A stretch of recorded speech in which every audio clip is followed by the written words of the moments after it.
ये कहानी एक छोटे से गांव के एक प्यारे से लड़के बिल्लू की है।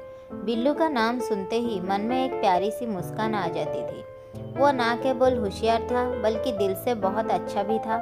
वो हमेशा अपने दोस्तों के साथ खेलने में व्यस्त रहता था और गांव के पुराने बरगद के पेड़ के नीचे बैठकर कहानियां सुनने का शौक रखता था। एक दिन जब बिल्लू खेलते खेलते थककर उस बरगद के पेड़ के नीचे बैठा था तो अचानक उसकी नज़र एक चमकते हुए पत्थर पर पड़ी। पत्थर का रंग नीला था और वो बहुत ही सुंदर लग रहा था। बिल्लू ने वो पत्थर उठाया और जैसे ही उसकी उंगली ने उसे छुआ कुछ अजीब सा हुआ। पत्थर से एक नीली लहर निकली और सामने एक जादुई प्राणी प्रकट हुआ। वो प्राणी था झप्पू, एक छोटे से कद का हंसमुख और रंग बिरंगे कपड़े पहने हुए था।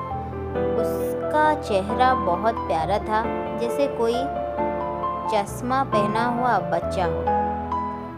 झप्पू ने हंसते हुए कहा, नमस्ते बिल्लू, मैं तुम्हारा जादुई दोस्त हूँ। तुम्हारी मदद करने के लिए मैं यहाँ आया हूँ। बिल्लू ने हैरान होकर पूछा, तुम कौन हो और ये क्या हुआ?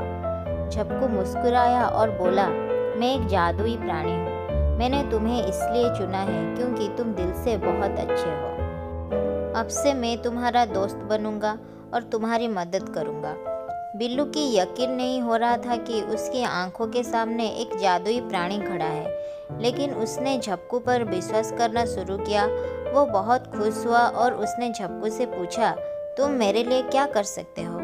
झप्पू ने कहा, मैं तुम्हारी हर इच्छा पूरी कर सकता हूँ, लेकिन एक शर्त है, तुम इसका उपयोग सिर्फ अच्छे कामों के लिए ही करोगे। बिल्लू ने झप्पू से वादा किया कि वो इसका इस्तेमाल सिर्फ अच्छे कामों के लिए ही करेगा।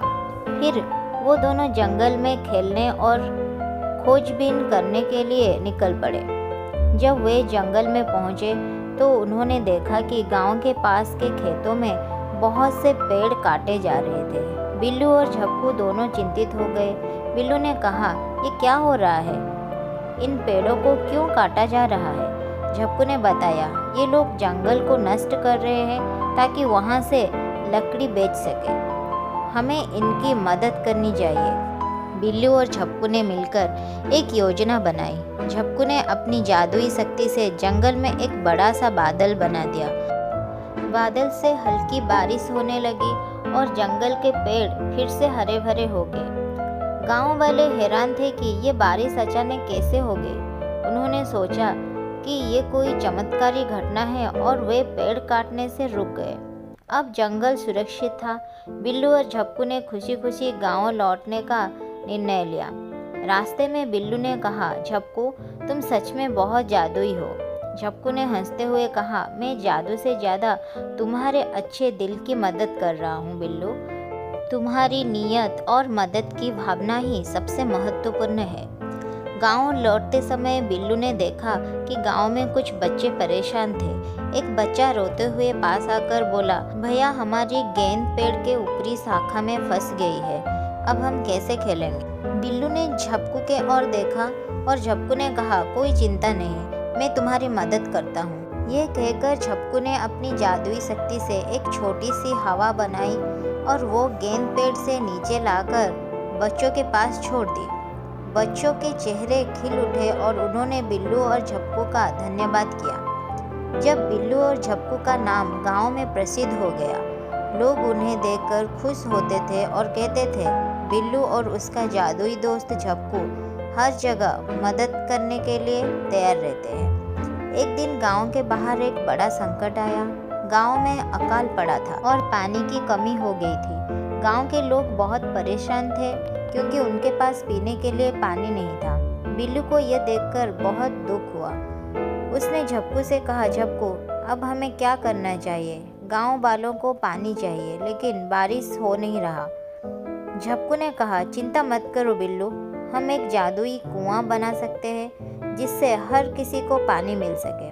झप्पू ने अपनी जादुई शक्ति से एक बड़ा सा कुआं बना दिया। कुएं से साफ और ताजे पानी का स्रोत बाहर आ गया। गांव वाले बहुत खुश हुए और उन्होंने बिल्लू और झप्पू का दिल से धन्यवाद किया। इस तरह बिल्लू और झप्पू ने हमेशा एक दूसरे की मदद की और गांव में हर किसी के दिल में अपनी एक खास जगह बना ली। वे दोनों जानते थे कि अच्छे दिल और मदद की भावना से कोई भी मुश्किल हल की जा सकती है। अंत में बिल्लू ने झप्पू से कहा, तुम मेरे सबसे अच्छे दोस्त हो। तुम्हारी वजह से मैंने जाना कि सच्ची मदद और दयालुता ही सबसे बड़ा जादू है। झप्पू मुस्कुराया और बोला, तुम सही कहते हो बिल्लू, ये जादू हमेशा तुम्हारे दिल में रहेगा। ये कहकर झप्पू गायब हो गया, लेकिन बिल्लू के दिल में उसकी यादें हमेशा बनी रही और गांव में उसकी कहानी आज भी सुनाई जाती है, जहां अच्छाई और मदद का जादू सबसे बड़ा था।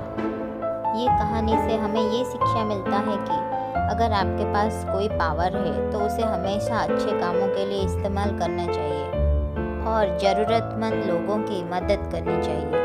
अगर आपको मेरी वीडियो अच्छी लगी हो, then do like, share and subscribe and press the bell icon to get notified for latest videos. Thank you.